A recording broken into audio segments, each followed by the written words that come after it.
Bueno, muy buenos días a todos. Bienvenidos a esta tercera charla de los talleres diseñados para la Simulación Internacional de Mediación y Arbitraje SITMA en su séptima edición. De parte del comité organizador de SITMA, queremos agradecer, como siempre, a Victum Legal, redactores del caso, y al Centro de Investigación y Estudios para la Resolución de Controversias, CIERC, representada por el doctor Fernando Sanquírico, por la revisión y sus aportes en la redacción y revisión del caso. A su vez, también queremos agradecer a nuestros patrocinantes, Baker McKenzie, Villalba Morales Rueda, Hermosillo de Santolo y Asociados, Mendoza Palacios, Acedo, Borjas Páez Pumar y compañía, MEMPA, Dentons, Tinoco Travieso Planzar y Núñez, SCG Abogados, y por otro lado, pues también a nuestros aliados institucionales, Benamtam, Alianza Social de Benamtam, la Revista de Medios Alternativos a Resolución de Conflictos, la Asociación Venezolana de Arbitraje, la Maestría de Derecho Internacional Privado y Comparado de la Universidad Central de Venezuela, el Centro de Investigación y Estudios para la Resolución de Controversias, CIERC, la Sociedad Venezolana de Derecho Mercantil, SOVEDEM, el Instituto Venezolano de Derecho y Tecnología, INVEDET, los centros de arbitraje de las AmCham de América Latina, nuestro grupo AmCham Lab, el Centro Venezolano Americano CBA, Benley y Deloitte España. También, bueno, obviamente agradecer a nuestro invitado y a los participantes que se conectan en esta sesión. Evidentemente, sin ustedes esta competencia no puede llevarse a cabo y evidentemente son quienes le dan vida a estas actividades académicas. Les voy a presentar entonces al doctor Carlos Eduardo Acedo. Él es abogado cum laude de la Universidad Católica Andrés Bello, con estudios y especialización y doctorado en Derecho Civil de la Universidad París II, Panteón Assas, actualmente socio del escritorio jurídico Mendoza Palacios Acedo Borjas Páez Pumar y compañía, MEMPA, donde asesora en materia de derecho civil y mercantil, banca, finanzas, seguros, reaseguros, energía y recursos naturales, fusiones y adquisiciones, gobierno corporativo y resolución de controversias. Asimismo, es un reconocido árbitro ante los principales centros de arbitraje de Venezuela, miembro de número de la Academia de Ciencias Políticas y Sociales y autor de numerosas publicaciones especializadas en derecho contractual, arbitraje, seguros y derecho corporativo. El doctor Carlos Eduardo Acedo nos va a estar hablando en esta sesión sobre regulación del sector hidrocarburos y resolución de controversias en el sector petrolero. Como ustedes saben, y la dinámica que hemos seguido en las sesiones anteriores, la idea es que puedan dejar sus preguntas a nuestro expositor, bien en el chat o en la sección de preguntas y respuestas de la aplicación. Si tienen alguna duda, comentario, también por el chat. Y les recuerdo que esta sesión está siendo grabada y que luego será colgada en nuestra videoteca para que les sirva de recursos y de apoyo para la redacción de sus escritos, tanto de demanda como de contestación y probablemente luego en sus audiencias. Dicho eso, Carlos, ahora sí te invito a compartir la pantalla y pues bueno, comenzar la exposición cuando bien tengas. Ok, estoy compartiendo ahorita, ¿no? No, ahorita no, porque yo estaba compartiendo un flyer. Si quieres, dale otra vez en el botoncito de compartir. Puedes compartir una ventana y solamente nos estarías compartiendo tu presentación para que no compartas toda la pantalla, de manera que no se vaya a ir cualquier información tuya, como lo prefieres. Ok, espérate un momentico. Puedes dar compartir, ventana, y ahí te va a salir tu presentación y le dilas solo la presentación. Ahorita estamos viendo tu pantalla. Ahorita sí, ¿no? Vemos un Word. Perfecto. Ok, Bueno, adelante. primero que todo les pido disculpas porque no sé qué me pasa, que la computadora no me está funcionando la cámara. Entonces, bueno, voy directo al documento que preparé para compartirlo con ustedes, o para ayudarme a hacer la presentación, mejor dicho, y para que ustedes lo vieran mientras yo voy hablando, ¿no?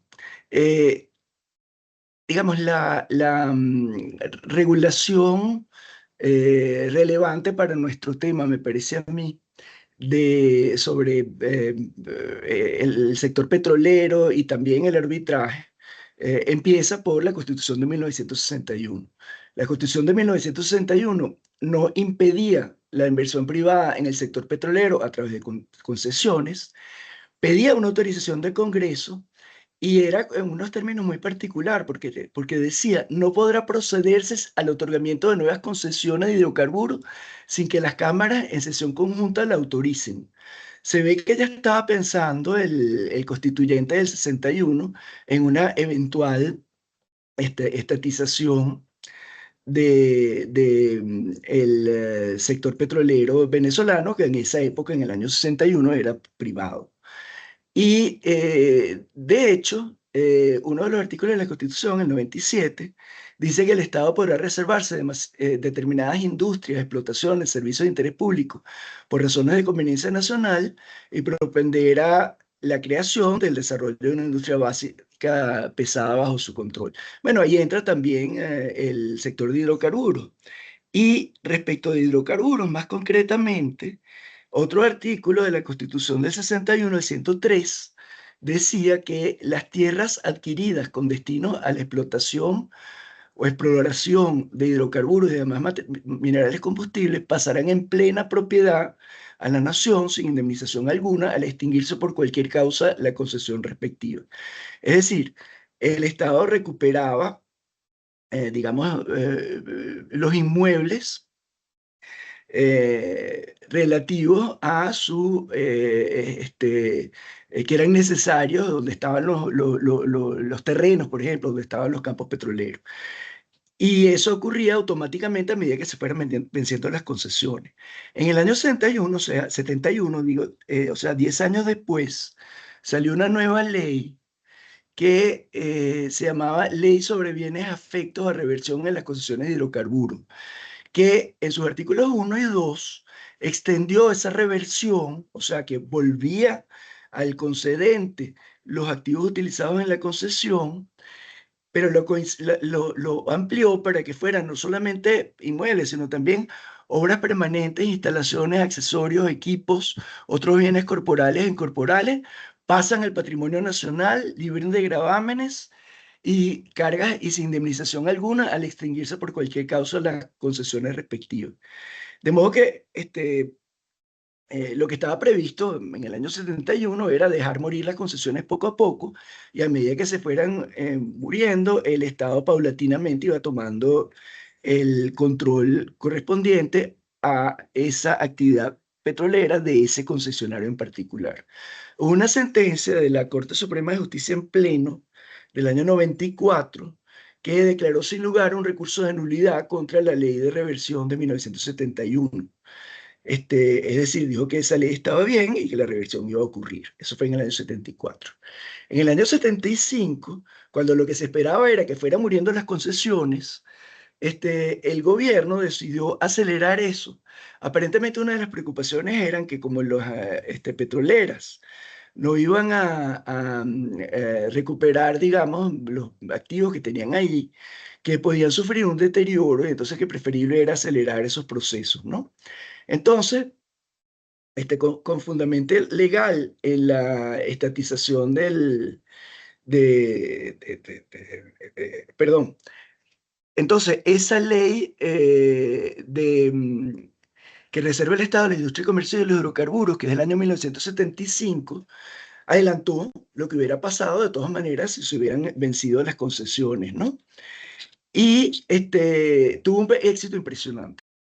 Tuvo un éxito impresionante, lo diseñaron muy bien, porque en vez de mantener cada una de las compañías y meterlas todas dentro de lo que sería la estructura de PDVSA, lo que hicieron fue que PDVSA constituyó una cantidad de filiales y cada filial tomó el control de la operación que llevaba una concesionaria extranjera. Entonces, qué sé yo, por ejemplo, Shell pasó a ser Maraví y así las diferentes filiales de PDVSA. Y se mantuvieron como estructuras separadas, un poquito compitiendo entre sí inclusive, con el mismo personal que tenían, con las mismas instalaciones que tenían, los mismos equipos que tenían, y se pagaron las indemnizaciones. Hubo muchas discusiones alrededor de cuál debía ser el monto de las indemnizaciones, pero en definitiva se pagaron. Y el resultado fue que tuvimos una industria petrolera literalmente de calidad mundial. Digamos, hasta el año 2000 redondeando. PDVSA y las filiales de PDVSA eran respetadísimas. Después las filiales de PDVSA se fueron integrando poco a poco a la estructura de PDVSA a través de otras filiales distintas. Pero el arranque de todo esto, y que duró muchísimos años, fue: vamos a mantener lo que ya está, que está muy bien, vamos a aprovecharlo y vamos a administrarlo bien. Y la verdad es que lo lograron. El problema de estas cosas es que se le da demasiado poder al Estado, porque si la principal actividad económica la controla el Estado, los ingresos de la principal actividad económica también, el Estado además de todo tiene el poder que normalmente tiene cualquier Estado, pues entonces se convierte en una cosa un poquito castrante, que la industria principal, y por mucha diferencia de Venezuela, estuviera absoluta y totalmente controlada por el Estado. Entonces eso, digamos, en el momento a nadie le causó tanta preocupación, pero digamos a la larga eso se convirtió en un problema. La ley que reserva el Estado de la Industria y Comercio de 1975 deja una puerta abierta. Esa puerta abierta, digamos, para que entrara otra vez el sector privado. Esa puerta abierta está en el artículo 5 de esa ley de nacionalización, que dice que el Estado ejercerá las actividades directamente por el Ejecutivo Nacional por medio de entes de su propiedad, y que en casos especiales y cuando así convenga el interés público, el Ejecutivo Nacional o los referidos entes, le hace PDVSA y las filiales, podrán, en el ejercicio de cualquiera de esas actividades, celebrar convenios de asociación con entes privados con una participación tal que garantice el control por parte del Estado. O sea que lo que necesitaba era, primero, que fuera aconsejable desde el punto de vista de interés colectivo, ¿no? Y segundo, que el Estado mantuviera el control en esas asociaciones, en esos convenios de inversión conjunta, que se terminaron llamando después empresas mixtas. Entonces, para eso hacía falta una autorización del Congreso, y bueno, el Congreso fijaría cuáles eran las condiciones.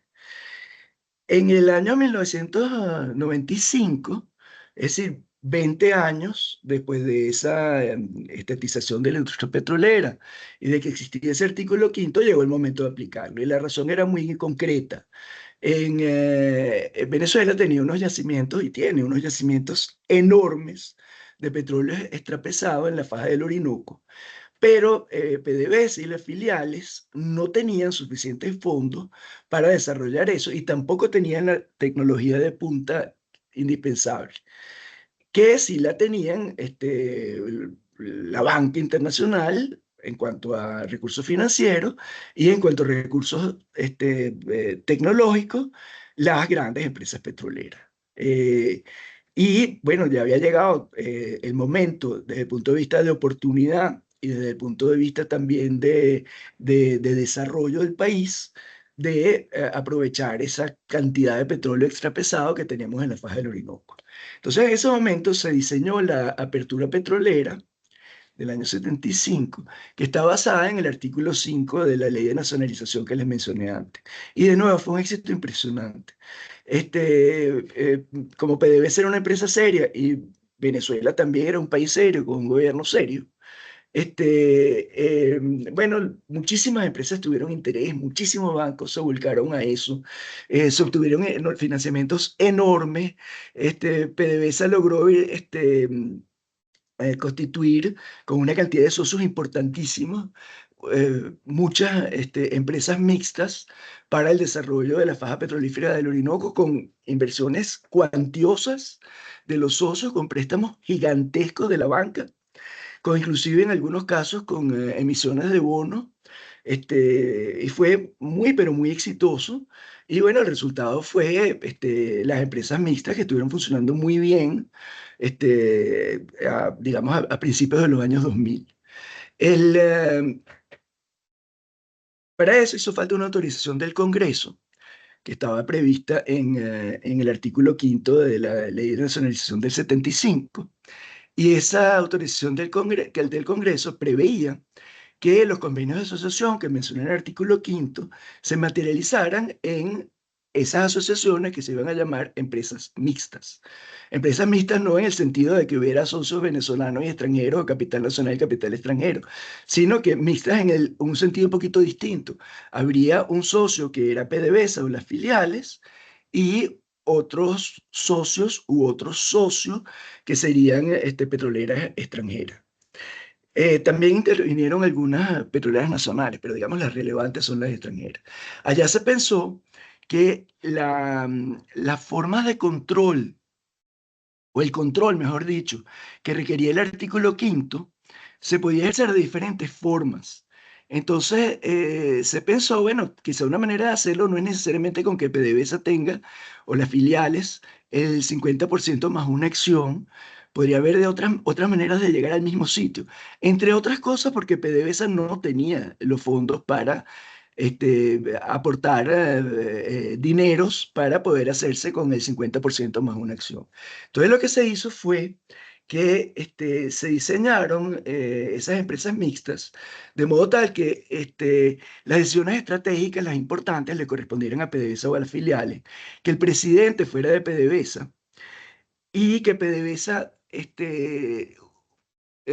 fuera normalmente accionista mayoritario, aunque no llegara al 50%. Entonces, pongamos, una asociación de A3 podía tener 34% PDVSA, 33% una petrolera extranjera y 33% la otra petrolera extranjera. Entonces, por ese mecanismo de que PDVSA mantuviera mayorías, aunque no mayorías absolutas, que PDVSA tuviera ciertas decisiones estratégicas y ciertos cargos estratégicos, se pensó que se estaba cumpliendo el requisito del artículo quinto de que el control fuera de la República, pues. Y la autorización del Congreso tiene dos cosas interesantes en la cláusula 17 de lo que tenían que ser los diferentes convenios a los efectos de las empresas mixtas. Por una parte, que eso se regiría por las leyes de Venezuela, es decir, no estaba planteado eh, una ley extranjera. Y volvemos a la misma. En aquella época las leyes de Venezuela eran razonables relativamente, el gobierno era más o menos serio, las autoridades eran electas, el Congreso cumplía con su función y estaban representados los partidos y trabajaban. Era otra Venezuela. Entonces, en esa cláusula 17 dice que se regirá por el derecho venezolano, ¿no? Ahora, la misma cláusula preveía un arbitraje internacional. Y eso estaba previsto, repito, en la autorización del Congreso.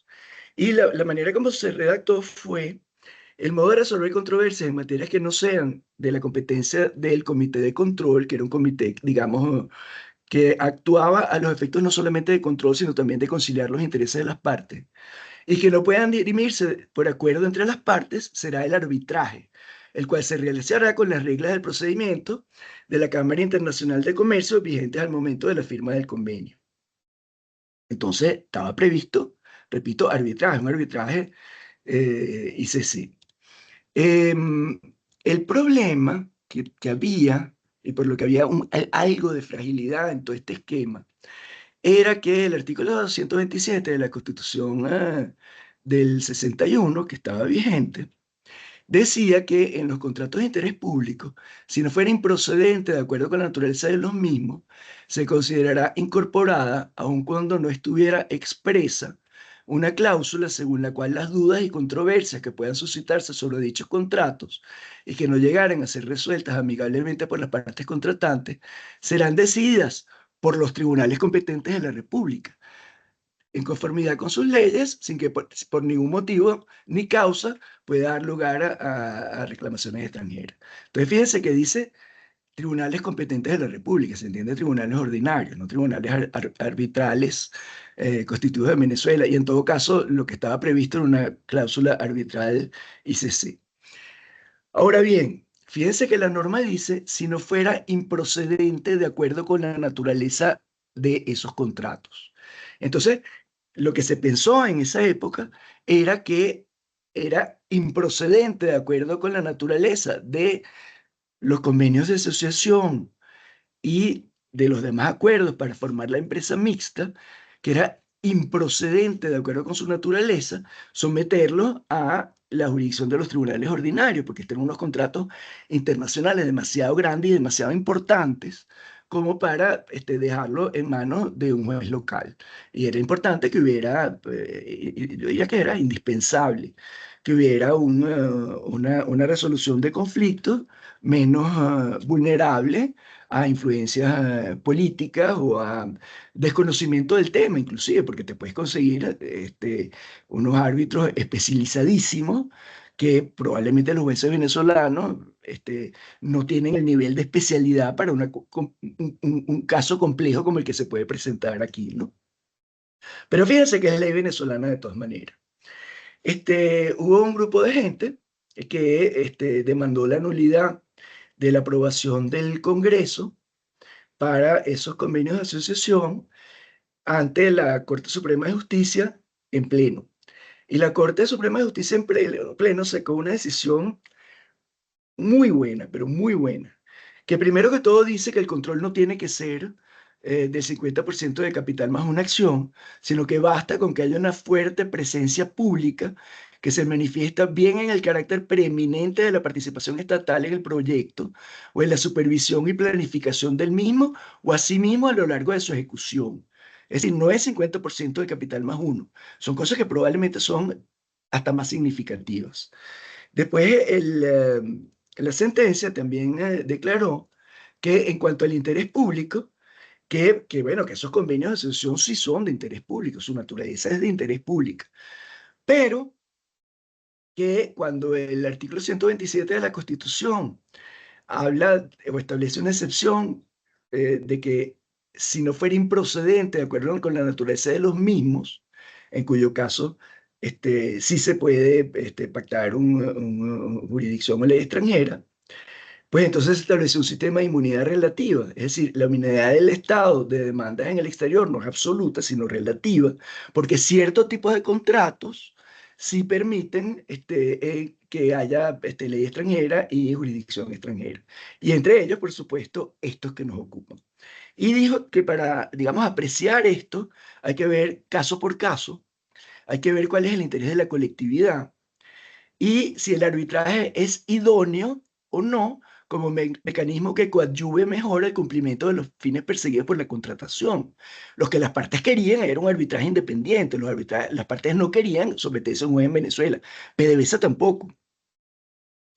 Entonces, la misma sentencia dice, en cuanto a los convenios de asociación autorizados por el acuerdo tal, em, indudablemente que en los mismos, dada la naturaleza industrial y comercial de las actividades envueltas en ellos, la inclusión de la mencionada cláusula de inmunidad de jurisdicción no es obligatoria, razón por la cual incluso podría haberse incluido una cláusula que estableciera la excepción en cuanto a que la interpretación, aplicación y ejecución del contrato debía someterse a la ley venezolana. Eso no pasó, pero la Corte está aclarando que pudo haber pasado. Este, y también en cuanto a que las controversias y dudas que surjan, también pueden ser o no necesariamente tienen que ser sometidas a el conocimiento de los tribunales de la República. Y en consecuencia, la Corte Suprema de Justicia, en esa época se llamaba así, confirmó la autorización del Congreso. Entonces, bueno, vayamos entonces al año 1999.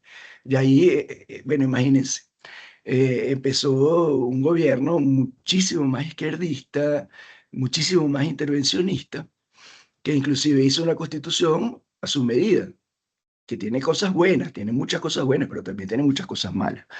Una de las cosas que dice la constitución, en el artículo 302, esa es la constitución actual, es que el Estado se reserva mediante la ley orgánica respectiva y por razones de conveniencia nacional, la actividad petrolera y otras industrias, explotaciones, servicios y bienes de interés público y de carácter estratégico. Es decir, lo que ya estaba en una ley orgánica que podía modificarse en caso de necesidad y que además de todo tenía la puerta abierta del artículo 5, pasó a ser una disposición constitucional y el artículo 103 específicamente menciona PDVSA y dice que por razones de soberanía económica, política y de estrategia nacional, el Estado conservará la totalidad de las acciones de petróleo de Venezuela o del ente creado para el manejo de la industria petrolera, exceptuando a las de las filiales, asociaciones estratégicas, empresas y cualquier otra que se haya constituido o que se constituya como consecuencia de el desarrollo de negocios de petróleos de Venezuela. Ahí entran las empresas mixtas que no son 100% PDVSA. Posteriormente, en el año 2001, eh, se sacó una nueva ley de hidrocarburos. Esa ley de nueva de hidrocarburos fue nefasta. En primer lugar, decía que el control de las empresas mixtas tenía que ser el 50% del capital más una acción. Pero eso se decía en un momento que el Estado no tenía ni el poder económico ni el interés de adquirir esos saldos de acciones que tendría que comprar o que expropiar para subir su participación al 50% más una acción. En ese momento el Estado, bueno, ya estamos hablando de un régimen extremadamente izquierdoso, autoritario y sin, digamos, ninguna simpatía por el sector privado. Entonces, pero no solamente tuvo ese problema de que probablemente con la intención de agarrarse eso, por ponerlo en términos un poquito coloquiales, además puso unos impuestos demasiado altos y estableció una cláusula, o mejor dicho, un artículo que preveía el arbitraje, el artículo 34, pero lo preveía en tales términos que desvirtuaba completamente lo que es un arbitraje. Porque el artículo 34 de esa Ley Orgánica de Hidrocarburos del 2001 dice: las dudas y controversias de cualquier naturaleza que puedan suscitarse con motivo de la realización de actividades y que no puedan ser resueltas amigablemente por las partes, incluido el arbitraje no es una resolución amigable, el arbitraje es una resolución peleada. Entonces, incluido el arbitraje, serán decididos por los tribunales competentes de la República. Es decir, el arbitraje no sirve para nada, porque te vas a un arbitraje, cualquiera de las partes dice: yo no me quiero someter al arbitraje, entonces te vas a los tribunales ordinarios. Ese artículo era una burla al arbitraje. Este, y eso, bueno, porque el artículo trata el arbitraje como una cosa amistosa y si el procedimiento o el laudo no es aceptado, entonces el caso va a los tribunales judiciales venezolanos. Entonces eso no es un arbitraje. Y eso con el agravante de que el Poder Judicial venezolano es un desastre. Y además de todo dice que se aplica necesariamente el derecho venezolano, a pesar de que con las malas experiencias que ha habido, ahora sí es importante, antes no lo era, extraer en la medida de lo posible estos contratos a la posibilidad de cambios en la normativa local para que tuvieran más seguridad jurídica los inversionistas extranjeros, inclusive los locales también. En el año 2007 la situación se agravó con un decreto ley de migración a empresas mixtas de los convenios de asociación de la faja petrolífera del Orinoco, así como los convenios de exploración a riesgo y ganancias compartidas. En ese momento se estableció que las empresas mixtas existentes tenían que ser ahora empresas mixtas en que el 60% del capital fuera de PDVSA o de las filiales de PDVSA, 60%. Y volvemos a la misma: PDVSA no tenía la intención de pagar la diferencia entre lo que sea que tuviera inicialmente y el 60% que se auto estaba atribuyendo.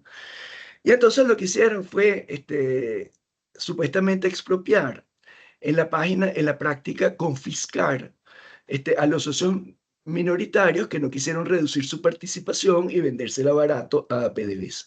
Ahí entran, por ejemplo, Conoco y Exxon, que fueron expoliados de las empresas mixtas en las que estaban con PDVSA, porque no querían reducir su participación para que PDVSA tuviera el 60%. Bajo esas normas no querían ser socios de PDVSA. Otras se quedaron, por ejemplo, Chevron se quedó. En el año 2026, o sea, este año, hubo un cambio total. O sea, a raíz de la intervención de los Estados Unidos y la extracción del presidente Maduro, el 3 de enero, en tiempo récord, fue absolutamente impresionante. En 20 días se sacó una nueva ley orgánica de hidrocarburos. Esa ley orgánica de hidrocarburos nueva, en realidad no es una ley nueva, es una reforma bastante importante, pero tiene el problema de que el artículo constitucional es muy malo, con la Constitución del 99, y tiene el problema adicional de que estaba montándose sobre una ley que también es muy mala.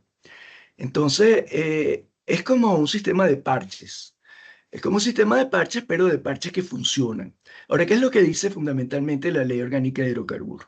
Primero, se vuelve a que las empresas mixtas lo que hace falta es que haya 50% más una acción. Hubiera sido mejor que se dijera que lo que hace falta es control, independientemente de cómo sea el control. Pero se puso, bueno, mejor que el 60% del 50%. También se puso que, y esto es impresionante, que tanto PDVSA como las filiales, como las empresas mixtas, pueden delegar su operación en el sector privado, prácticamente sin ninguna limitación. Además, se estableció un régimen impositivo que era mucho más favorable. No dice nada sobre la escogencia de ley. Al no decir nada sobre la escogencia de ley, uno podría pensar que es posible acordar la aplicación de una ley extranjera. Ayuda al argumento, primero la sentencia que les mencioné antes, que es nada menos y nada más de la Corte en Pleno y que está muy bien razonada. Y segundo, que bajo la nueva ley no se requiere la autorización de la Asamblea Nacional para los contratos, para las actividades de desarrollo de las actividades sometidas a la ley de hidrocarburos, a la nueva ley de hidrocarburos. Entonces, si no se requiere la autorización de la Asamblea Nacional, pues entonces el propio legislador no está considerando que sea contratos de interés público. Si no son contratos de interés público, no hace falta tampoco que estén sometidos a derecho venezolano de acuerdo con la cláusula constitucional. Entonces, el resultado práctico es que en este momento no hay ningún obstáculo a que los contratos se sujeten a derecho extranjero, aunque la ley de este año no lo dice.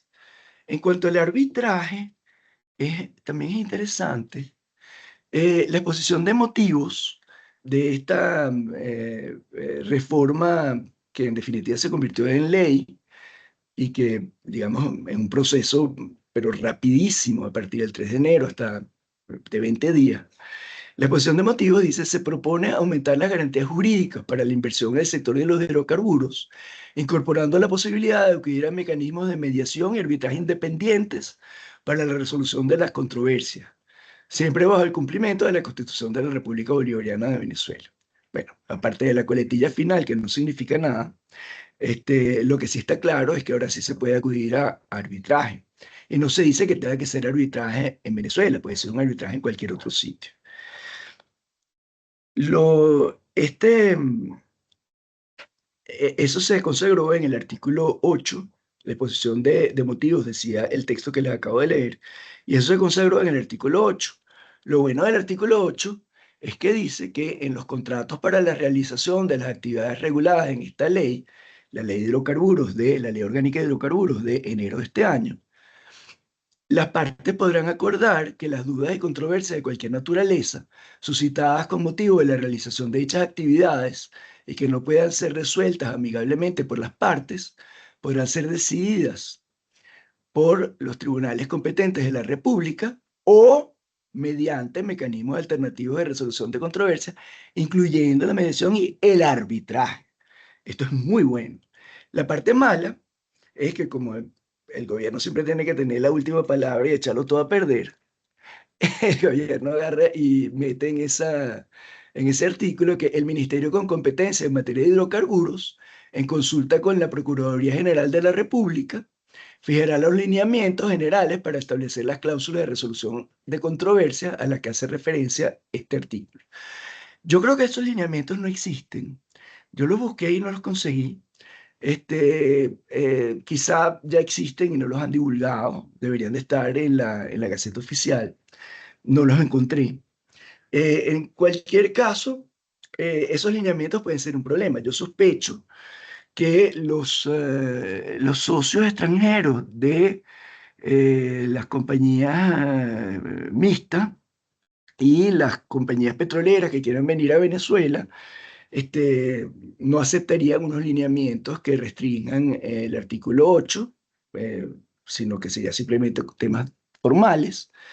Y como el gobierno está ahorita en una situación de sujeción total a lo que se decide en los Estados Unidos, yo sospecho que estos lineamientos no serán un problema.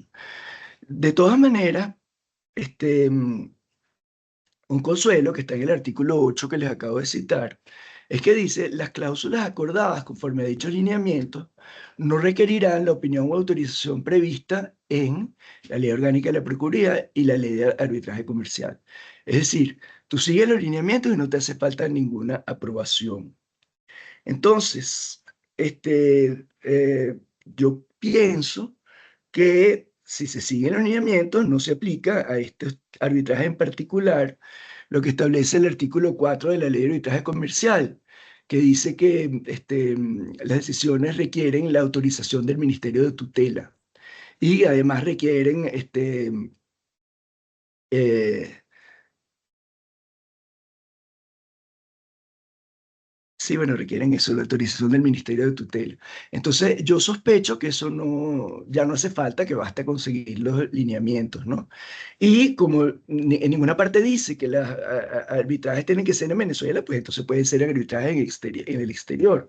Y los arbitrajes en el exterior tienen una ventaja importante en este tema que es tan delicado y que políticamente es tan difícil, que es que un arbitraje en el extranjero no se aplica la jurisdicción venezolana con respecto a eventuales recursos de nulidad, sino que si el arbitraje es, no sé, en Nueva York, pues entonces en Nueva York debería de ser el juicio de nulidad contra el laudo de haberlo.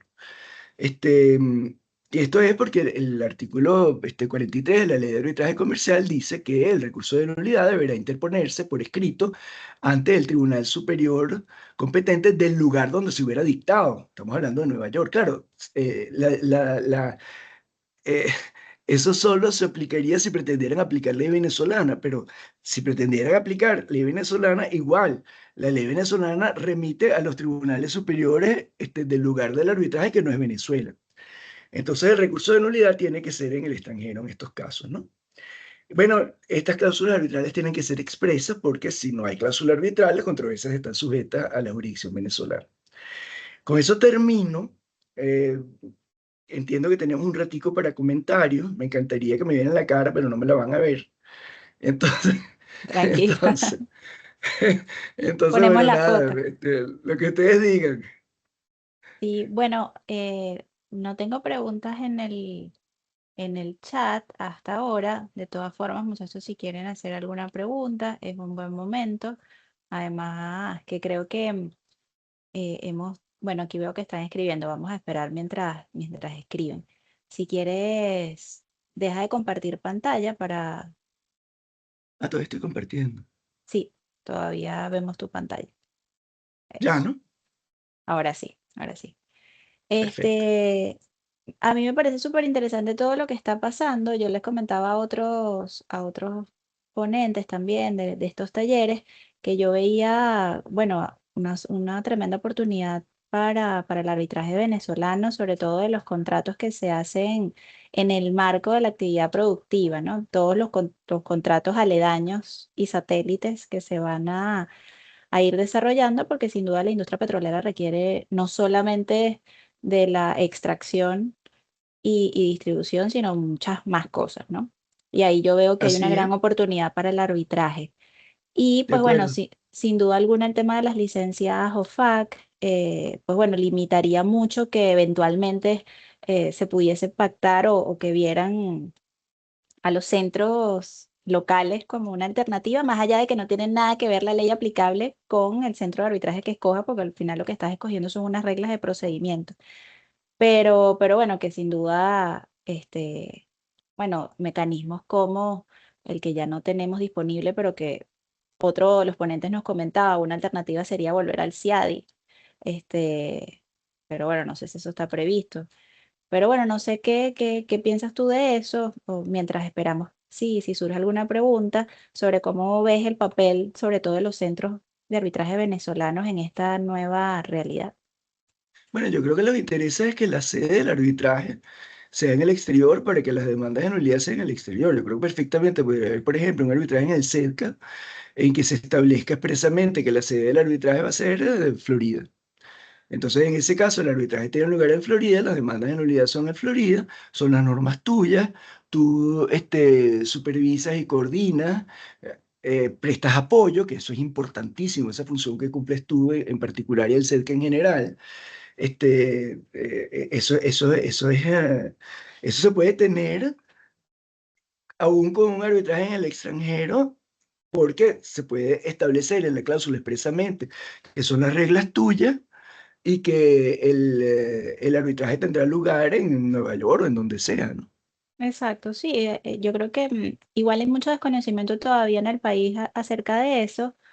Y muchos dicen, bueno, no, el arbitraje tiene que ser ICC, el arbitraje tiene que, incluso hay una, como una corriente de abogados también promoviendo arbitrajes en el CIAM, y es como, bueno, al final no tendría por qué, aquí en Venezuela no tenemos ninguna limitación los centros de arbitraje para atender ese tipo de arbitrajes, uno pudiese llegar a entender las dudas o las inseguridades que les representa, pero la verdad, tal cual como tú dices, se puede diferenciar todo, ¿no? Una cosa es la sede del arbitraje, otra cosa son el lugar de las audiencias, que son cosas muy distintas. Sí, no, y yo para mayor seguridad pondría sede de arbitraje en Florida o Nueva York o Madrid o lo que sea, y lugar de las audiencias, lo mismo, para Ujú. que digamos, el único contacto con Venezuela sea el CEDCA como institución que igual puede prestar servicio respecto de arbitraje en el exterior, ¿por qué no? Claro, claro. Además, también recordar que particularmente SETCA tiene convenio con los centros de arbitraje de la AmCham de América Latina. Entonces, si eventualmente, no sé, hay un inversionista de Costa Rica, Perú, Brasil, Ecuador, los centros de arbitraje y SETCA tenemos una muy buena relación, entonces eventualmente se pueden aplicar las reglas de uno y la sede de las reuniones pueden ser en la de otros. Al final creo que no Así es. hay mayor problema. Aquí tenemos una pregunta de Alirio Montero. Él nos pregunta con respecto a los contratos que pueda suscribir una empresa mixta donde el Estado es accionista mayoritario de conformidad con la nueva legislación, de no pasar por la aprobación de la Asamblea porque no la requiera, no tiene inmerso el interés público en el contrato como tal. Bueno, yo creo que no, porque si la Constitución dice que los contratos de interés público tienen que ser aprobados por la Asamblea, ya el legislador se pronunció sobre que estos contratos no requieren aprobación de la Asamblea y en consecuencia, pienso yo, el propio legislador no los está considerando de interés público. Pero aún si se consideraran de interés público, la interpretación que hace del interés público, esa sentencia magnífica del año 95 creo, que le mencioné antes, la de la Corte Suprema en pleno, esa sentencia dice que el interés público es lo más conveniente a los intereses generales, a los intereses del colectivo, y que para un contrato de este tipo, lo recomendable es tener una institución, perdón, un arbitraje en el exterior que no está sujeta a las influencias políticas. Entonces, yo creo que, yo creo que perfectamente se podría tener arbitraje en el exterior eh, con los contratos grandes y con los contratos, digamos, incidentales, lo que dices tú, María Alejandra. Con esos contratos incidentales, la sede del arbitraje puede ser Venezuela y las audiencias pueden ser en Venezuela y así le sale a todo el mundo mucho más barato. Algo que, Claro, digamos, no sea de vida o muerte para el gobierno, sino que sea algo que el gobierno no tiene en la brújula. Bueno, si el gobierno no lo tiene en el radar, pues entonces no hay ningún riesgo a que las decisiones se tomen en un tribunal arbitral en Venezuela, cuya sede es Venezuela, donde las audiencias son en Venezuela.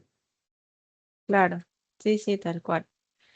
Em, no veo más preguntas por acá. Creo que de resto todo quedó bastante claro. No sé, Carlos, si quieres agregar alguna cosa anterior, digo, Sí, posterior a esto, antes de sí, terminar. bueno, que en un momento dado tú mencionaste las sanciones y que en un momento dado se hablaba de que las sanciones tenían que ser tribunales ordinarios del exterior. Y luego se dijo, no, ¿por qué? Puede ser arbitraje también en el exterior. Después se dijo, bueno, que tenía que ser en los Estados Unidos. Después se dijo, no, ¿por qué? Puede ser arbitraje en cualquier otra parte. De modo que eso Ujú, también se ha abierto y posiblemente se siga abriendo a medida que las necesidades lo impongan. Ahora el ujú, suspenso es qué pasó con esos lineamientos, pues, por dónde van a ir los tiros ahí. claro, sí, y hasta que no salgan es todo muy, muy incierto. Bueno, esperaremos, ¿no? Estamos viviéndolo en vivo. Y como dicen, ya veremos en unos meses qué, ¿Qué es lo que pasó? Ah, bueno, una cosa que yo creo que va a pasar aquí con mi bola de cristal. Yo creo que al gobierno no queda más remedio que elecciones y en ese sentido se movió Rubio, prácticamente obligando a la Asamblea Nacional nueva a negociar con la Asamblea Nacional vieja y después con la convocatoria de que a partir del 1 de julio, perdón, 1 de agosto, va a ser ese proceso, digamos, de negociación y que después el presidente del Congreso de la Asamblea Nacional Nueva tuvo que decir a regañadientes, a pesar de haber dicho lo contrario unos pocos días antes, que sí, que efectivamente que todo eso se iba a negociar, apertura democrática, todo lo demás, a partir del 1 de agosto. O sea que eso va. Yo sospecho que cuando haya una asamblea legislativa, mejor dicho, una asamblea nacional más seria y un poder ejecutivo más serio, producto en ambos casos de elecciones, yo sospecho que esta nueva ley de hidrocarburos con sus parches va a pasar a la historia, que era una buena ley desde el principio. No una especie de que tú tienes un pantalón viejo, se te rompe por aquí, le pones un parche, se te rompe por el otro lado, le pones otro parche. Eso no funciona, eso funciona temporalmente. Eso es una solución provisional, pero no es una solución de fondo. Y bueno, por supuesto, a desentar los tribunales, se desentan a los tribunales, también digamos, el resultado es más tranquilidad de los inversores, más tranquilidad de la gente que quiere hacer negocios en Venezuela, venezolanos incluidos, obviamente, que sabes cuáles son las reglas y que estás tranquilo de que puedes trabajar y que nadie te lo va a impedir. Entonces, yo creo que son cosas buenas que vienen. Este, mi experiencia es que está habiendo muchísimo interés en todas partes por lo que está pasando en Venezuela. Este, claro, digamos, ese interés pasó a segundo plano con el terremoto, Claro. pero aún así, yo creo que aquí en Venezuela van a pasar cosas muy buenas y es chévere para todos nosotros, ¿no? Sí, sí, bueno, ahora más que nunca necesitamos de esos recursos. Es verdad que también nos tomó por sorpresa estos eventos naturales que no estaban en el radar y que cada día complican más la situación, por lo cual la recuperación económica del país es, bueno, cada vez más prioritaria, porque bueno, hay mucha gente que lo necesita, incluso los que no, afortunadamente no fuimos víctimas de esto tan difícil, pero bueno, todo es una cadena, ¿no? Es una cadena y Y es esa en es la principal paralelo. fuente económica. Ujú, Según todo el exactamente. mundo, armar unas elecciones toma 9 meses mínimo. Entonces tú empiezas a tomar pasos, tienes 9 meses, en 9 meses tratas de parapetear un poquito más la economía, pero una mejora de fondo de verdad de la economía requiere, por ejemplo, refinanciar la deuda. ¿Quién va a refinanciar la deuda con este gobierno? ¿Quién va a Sí. firmar un refinanciamiento de deuda con unas autoridades que ni siquiera el gobierno de los Estados Unidos reconoce? Mm. Entonces, o sea, Ayer. tiene que haber cambio. Sí, ayer hablábamos que la deuda externa está alrededor de los 240.000 millones de dólares. Es demasiado. Era la mitad, era la mitad. Todo el mundo decía que era 140. Y después entonces la presidenta Sí, interina de un día para otro dijo que no, que son 240. Imagínate tú. sí, muy fuerte. Pero bueno, nada, Carlos, muchísimas gracias por tu tiempo, por la excelente exposición. Esperamos que a todos los asistentes les haya sido de mucho provecho. Recuerden que esta sesión va a estar grabada y que la vamos a subir en nuestra sección videoteca como recursos para apoyarlos en su redacción de escritos. Y bueno, nada, estamos atentos. Recuerden que el día lunes 20 tenemos nuestra última sesión. Están todos cordialmente invitados. Y bueno, nos mantenemos en contacto por el chat y por todas las demás vías. Y los escritos de demanda, si no me equivoco, deben ser consignados el 23 de julio. Entonces les recuerdo esas fechas. Si me equivoco, pues bueno, lo revisamos, pero el calendario se mantiene. Nada, Carlos, que tengas un feliz día. Muchísimas gracias por acompañarnos y por esta hora que nos regalaste. No, no, gracias a ustedes. Hasta Bueno, luego. que tengan todo feliz día. Hasta luego. Chao.